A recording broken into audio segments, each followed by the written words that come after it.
Can I walk in the footsteps of Sir Gareth Southgate and win the Euro 2024 Championships? It's time to find out.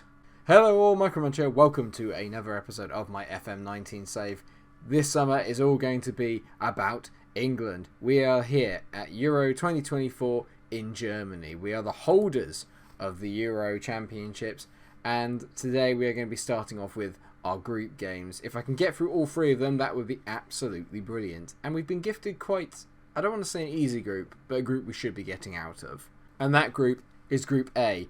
We are in there with Norway, Turkey and Ukraine, so there is really no reason why we should be struggling in this group. We've recently had a game against Bulgaria just to get us underway, and we won that one 5-2. I'm going to quickly walk you through the 23-man squad. It's not too dissimilar from what we've had before. The three goalkeepers I have taken with me to Germany are Butland, Jordan Pickford and Angus Gunn.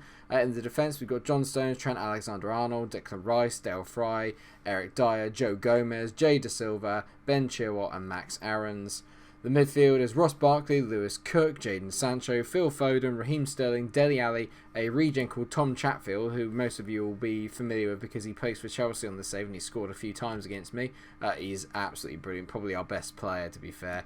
And then up front is Harry Kane, Marcus Rashford, Eddie Nketiah and Glenn Hazel, recently of West Ham, and he is another regen who looks absolutely box office. The first fixture is about to get underway, which is Norway against Turkey, which is in our group, so we'll be paying close attention to that. And Turkey have won that 3-1, which is something I kind of expected. We start off against Ukraine, and then we have Norway, so we will be playing Turkey last in the group. I'm having to be really careful as well with my emails to make sure that you guys can't see what's going on, because obviously I'm in the middle of the summer of the transfer window with West Ham, so I'm trying to make sure that you don't see any of the emails regarding the transfers that I've actually been making in the off-season. I've already made 2, I believe, so I really don't obviously want to spoil that for you for when we get into the premiere of Season 7 for the West Ham save. Anyway, up against Ukraine to start with. They're in excellent form, and for us apparently it's too early to tell, so this will be interesting. It'll be a good test. I think these guys are actually going to be the hardest team in the group to face. Looking at the lineup and the squad, there is one area which we are really struggling in, and that is the goalkeeping area, and probably in the middle of midfield we are a little bit lacklustre. Everywhere else I think we're pretty decent. Our first lineup then is going to be Gunn in goal with Da Silva, Stones, Gomez and Trent Alexander-Arnold as the back four. Declan Rice and Lewis Cook make up the midfield pairing with Jadon Sancho, Phil Foden and Raheem Sterling, the midfield three, in behind Harry Kane, who is still absolutely prolific for England on this. Actually, tell you what I am going to do. I'm going to take out Jadon Sancho and I am going to bring in Tom Chatfield because in the Bulgaria game he is fresh off of 2 goals. 2 players obviously we need to keep an eye out for are Zivchenko and mainly Tiskankov. This boy is still very decent, valued at £48 million, playing for Tottenham. He's got a very good record and is one of those players in FM that most big teams end up going for, and he always causes problems.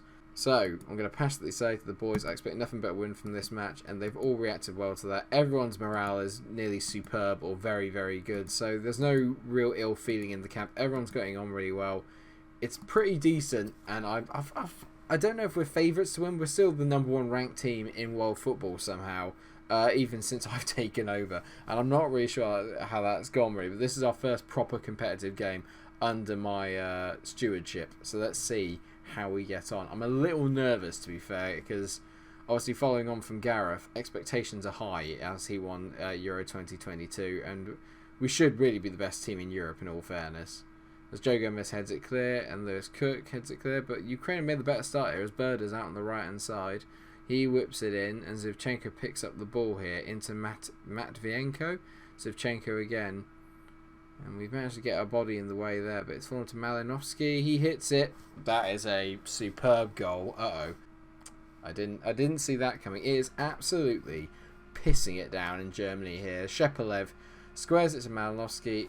It's a very good shot. Just the sheer pace of it. Skids off the turf, hits the post and ricochets in. Problems. We just need to grow into the game. I'm just a bit irritated that we conceded so early because it just puts the pressure on where we didn't really need it. Phil Foden into Joe Gomez. Gomez whips it to the back post. Jay Da Silva on the ball. Hits it. Ricochets. Jay Da Silva gets his first goal for England, I'm pretty sure. And it's assisted by Joe Gomez. So our defenders getting together to create a goal. Incredible. We can score from anywhere, basically.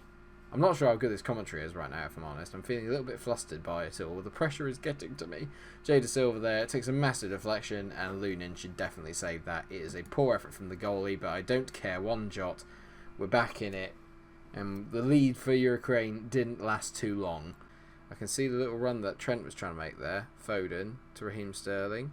Sterling tries to get away from his man and ends up smacking it against him. That's a great ball from Lewis Cook to Trent Alexander-Arnold to the back post. Tom Chatfield heads over. He's beginning to have a bit of an influence on this game, Tom Chatfield. One of the world's leading lights in the save at the moment. Very, very, very good player, and I'm very glad that I've got him at the moment. As long as he can start scoring, I fancy that he could end up being the best player in this tournament. We're very much the better team here. We're just slightly off the pace, probably because everyone's a little bit ring rusty from the end of the season. Let's go, man. Throws it in. Stepanenko heads it clear. Trent on the ball. Finds Lewis Cook. Lewis Cook into Foden. Lovely quick play here from us. Declan Rice. Yep, De Silva's got so much room out on that left-hand side. He whips a ball in. Raheem Sterling is 2-1. Jay De Silva is having an absolute blinder. A goal and an assist from our left-back. Massive, massive, massive goal. We are back ahead, and we're beginning to turn through the cogs here. This is very good. Declan Rice. Lovely ball out to Jay De Silva, who's just been very good. He's got so much time. Raheem Sterling, not sure on the finish, and again, Lunin should probably do a bit better. I can't tell if Sterling's finish comes off a defender or not there. It looks like it ricochets slightly off of one of the defenders. Either way, it doesn't matter, we're ahead. But to Skankov, to Bezadin, we haven't marked up, and a good save by Angus Gunn as he tips it over the bar. We got a little bit lucky there. A couple of players that I'm a little bit disappointed in that haven't played great. I've barely seen anything of Kane.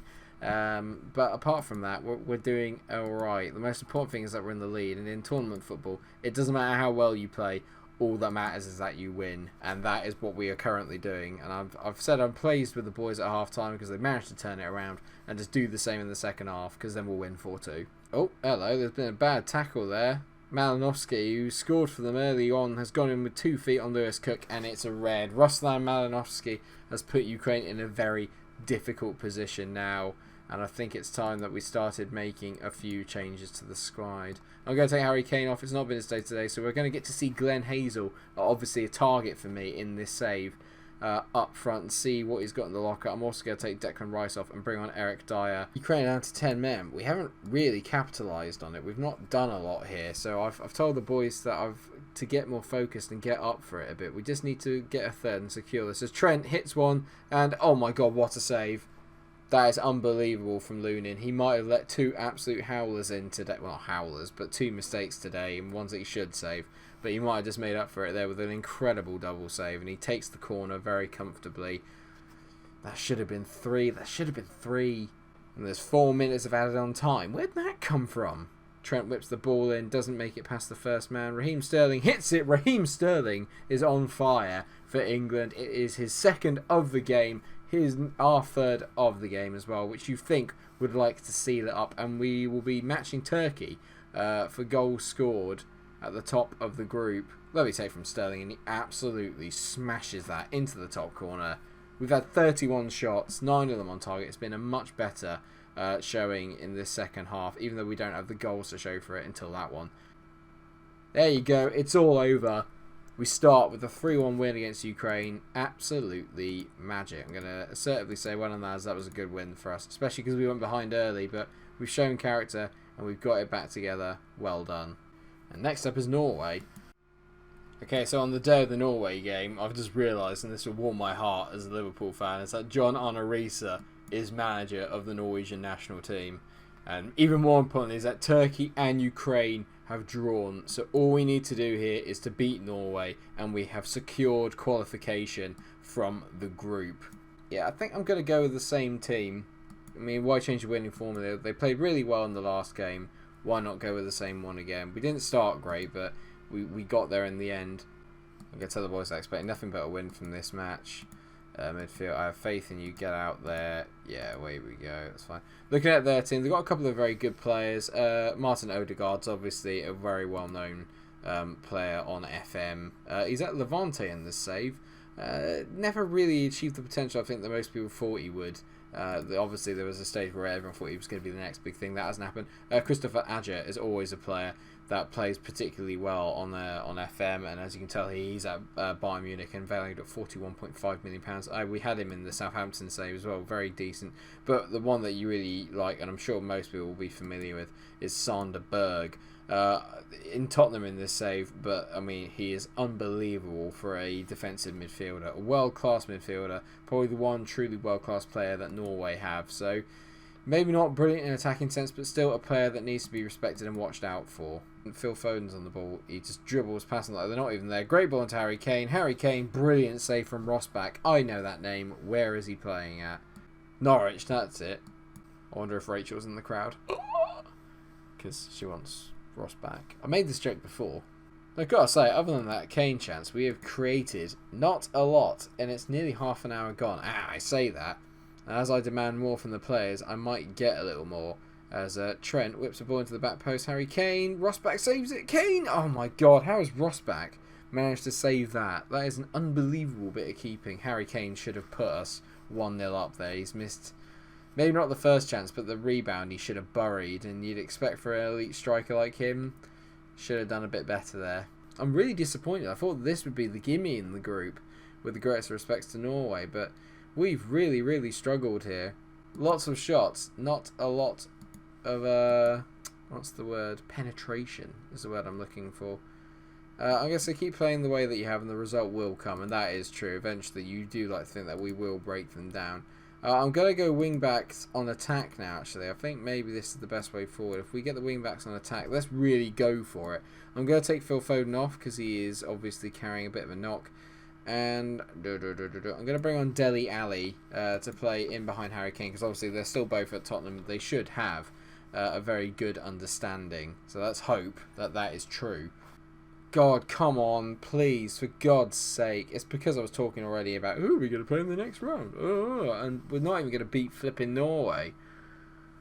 Horrendous. Or is there? Is there a moment? Harry Kane on the ball, hits it long, looking for Trent Alexander-Arnold. He gets out of his feet. Trent, that can't be the highlight. That cannot be a highlight. That's just the biggest load of shite I've ever seen. How is that a highlight? This was the gimme. 3 minutes of added on time and nearly up. We've absolutely Oh my god, thank God. Sorry the commentary went quiet there. If they'd scored from that free kick, I would have been so... I'm absolutely fuming that we've drawn that. I'm going to get so aggressive. So you were not good enough tonight. What was that? We're going to play the Turkey game in this episode. It might be a bit of a longer episode, but I need to play it. I'm going to hold a team meeting after that because the camp's not very happy. And so I'm pleased that you're all in such high spirits, but there's a thin line between confidence and complacency. Harry Kane said we need to stay focused. Well, you should have put 2 of those chances in, mate. You were the best player, or you are meant to be our best player. So we're here for the Turkey game, and as you can see, we got to play before Norway and Ukraine. Ultimately, it would have probably come down to which one of the truth is that we are still through, okay? Unless there's a massive swing in this game, we are through, but it's the premise of it. Apparently we played Turkey 3 times over the years and we have won all 3 in this save. So that is a good sign, but I am making changes today because I'm not particularly happy. Harry Kane will not play after his very disappointing performance in the last game. I've given Dele Alli a go as well and he has not performed, so Ross Barkley is going to come in and play in the midfield. And Declan Rice is also coming off, and on comes Eric Dyer. I'm also going to take Trent Alexander-Arnold off, and on comes Max Aarons because Trent's a little bit tired and I need to give him a bit of a rest. But we should have won that game. That's the annoying thing, is that it was such an easier game. I'm not happy and I'm expecting a better performance today, but we're already under the cosh here as we clear it out. And OK gets on the ball. Oh my god, I love the fact they got a guy called OK. Is it OK? Sure, I'm hoping so. I mean, they're just moving the ball around so nicely. As Chelik comes in, great tackle by De Silva. Now, Hazel on the ball. Here we go. We've barely seen a lot of him when he has come on for the sub appearances. I'm glad I've given him a chance today. Sterling to Ross Barkley. Barkley should be hitting that in. It's a poor finish from Ross. Lovely counter attack from us, but a really poor finish from Barkley. I expect better. So more highlights in this game than we had the entire one of the Norway one, to be fair. John Stones takes the ball down nicely. Well done, mate. Jay De Silva on the ball. Back to Stones. Stones into Lewis Cook. We're dominating this game quite nicely at the moment. Raheem Sterling. Great ball to Hazel. Turkey won't be too disappointed with the scoreline. I am very disappointed with it though. It's another 0-0. It's 0-0 in the other game as well. I'm going to set this. I'm not happy with your performance. Yeah, Angus Gunn's upset. I don't care, Angus, mate. Pull yourself together. Okay, to Ozcan. Ozcan. Out to Enes Akiol. Akiol into under. Finds Ozcan. Ozcan on the ball to Chakanoglu. He bends it. Great effort and it hits the post. Bloody hell. Chilwell is going to come on for my final sub. This has been so poor. Such a poor performance. As it stands, we're going to top the group, but I think that's basically on name basis, which is terrible. We're going to alphabetically qualify top of the group because E comes before T. 10 minutes to go. And I mean, the first game was quite exciting, and then I've just given you two absolute shit shows for the other two games. It looks like it's going to be 2-0-0s. Literally could not be more annoyed than I am right now with this team. I'm so frustrated. We've got a lot of talent in this team, and they're just flaking. They're just choking. It's just classic England. I am really bringing back classic England. Been a very disappointing 0-0. What a crap game. I'm absolutely fuming at that. Apparently it's so far so good for England, and I mean, if you say so, guys, I'm not particularly happy, if I'm honest. And so there you have it. All the groups are done, and it is now time to look at the second round of the championship. We have been drawn against Italy, which is pretty difficult. They knocked us out in the UEFA Nations League, I think, if memory serves. In our other competitive games that we have played. We've got Turkey and Belgium, Norway and Poland, Holland and Portugal, that's a big one, Sweden and Denmark, France and Russia, Czech Republic and Spain, and Austria and Germany. So a lot of kind of, I don't want to say it, but there's a lot of easier games in there for some of the big teams. So ours is probably the hardest, and we've made it harder for ourselves. And I'm not really, I mean, we finished up with the group, so we couldn't have done any more, but we've not put ourselves in good form before we go into it. So for that, I am a little bit annoyed. Thank you so much for watching the episode. I hope you have enjoyed it. If you have, then please do like, share and subscribe. Make sure you come back for the next episode, where obviously we will be taking on Italy in the second round of Euro 2022. Let me know what you think we're going to do in the tournament. Am I getting my tactics wrong? Are the players just not good enough? Is it because I haven't built up a relationship with them? Let me know what you think in the comment section. I've got no idea what I can do to improve this, but I've got to try and figure something. Until I see you in the next episode, stay cool.